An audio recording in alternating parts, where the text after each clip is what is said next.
warahmatullahi wabarakatuh. Baik, saya Andi Suhendra Siregar, peserta PKDP PTP UINSU 2026 batch 2 gelombang 4. Atas nama Andi Suhendra Siregar akan membawakan mata kuliah metodologi studi Islam. Kali ini ialah materi kita tentang relasi agama dan ilmu pengetahuan. Baik,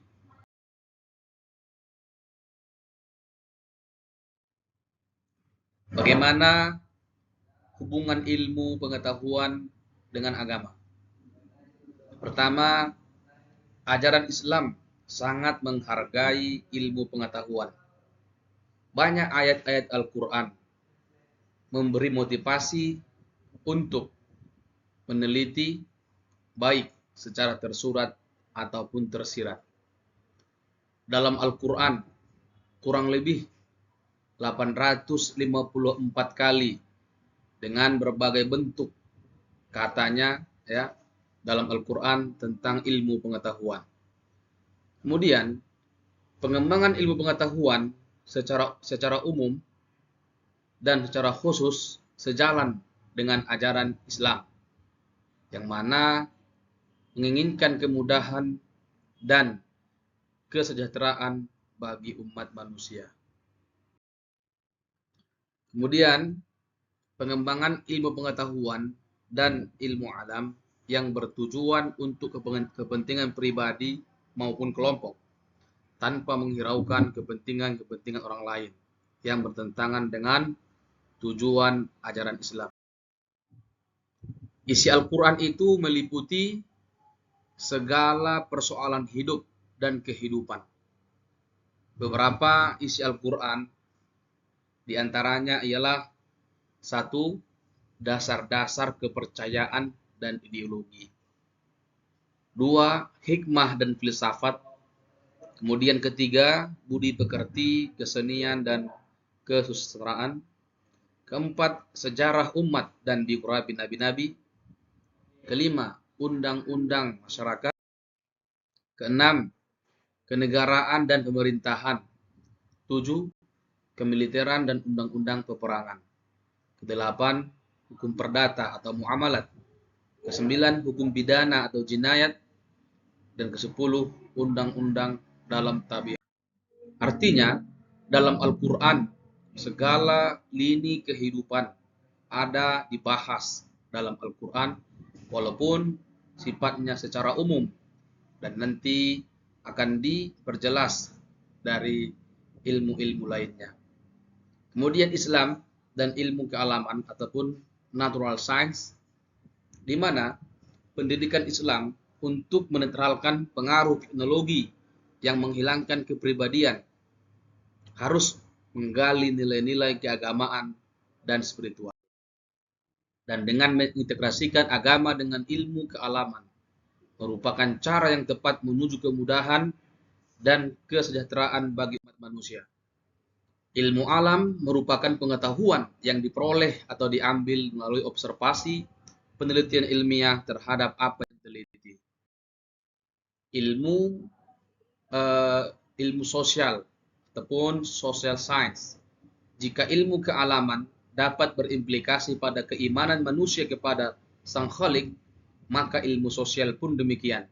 Ia akan membawa manusia kepada jiwa yang religius dengan memahami fenomena sosial.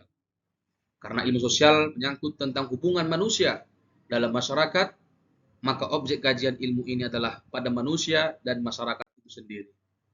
Kemudian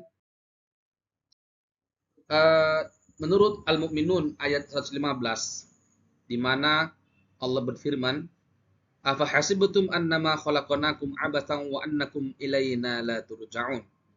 Dalam ayat ini ada beberapa kaitan antara tiga unsur, yaitu pertama manusia. Manusia adalah ciptaan Allah. Kemudian manusia diciptakan tidak sia-sia, artinya punya fungsi tertentu. Dan yang ketiga, manusia diciptakan oleh Allah dan nanti akan kembali kepada Allah Subhanahu wa taala. Kemudian pada kesimpulannya bahwa ilmu dan agama adalah saling keterkaitan yang tak dapat dipisahkan. Dalam ayat Al-Quran Al-Mujadalah ayat 11 Allah sebutkan, yarfa'illahu alladhina amanu minkum walladhina utul ilma darajat. Bahwa Allah memberikan motivasi, yaitu Allah akan mengangkat orang-orang yang beriman dan orang-orang yang berilmu dengan beberapa derajat. Dalam teks yang lain, di mana Allah mengatakan bahwa "Manyattaqillaha yu'allimukum." Siapa orang yang bertakwa, berbuat kebaikan, maka Allah akan berikan dia ilmu pengetahuan. Dan dalam hadis disebutkan bahwa barang siapa yang ingin sukses dunia, man arada dunia fa'alahi bil ilmi, wa man arada al akhirah fa'alahi bil ilmi, wa man aradahuma fa'alahi bil ilmi. Siapa yang menghendaki kebahagiaan, sukses dunia, hendak dengan ilmu. Juga siapa yang ingin bahagia, sukses di akhirat, hendak dengan ilmu. Dan siapa yang pengen kedua-duanya, sukses selamat dunia dan akhirat, maka hendaklah dengan ilmu. Dari itu, kajian kita sampai di sini. Artinya ilmu dan agama sangat erat kaitannya bagi untuk umat muslimin, juga tentunya bagi agama-agama selain dari agama Islam seperti Kristen, Hindu, Buddha, Konghucu, dan selainnya. Tentunya ilmu dan agama sangat berkaitan erat, sehingga kapanpun dan dimanapun kita punya kewajiban untuk terus mencari dan menuntut ilmu. Baik, terima kasih. Kalau ada yang ingin bertanya nanti silakan bisa dipertanyakan lewat Jabri, SMS ataupun surat. Demikian kita akhiri pertemuan ini. Assalamualaikum warahmatullahi wabarakatuh.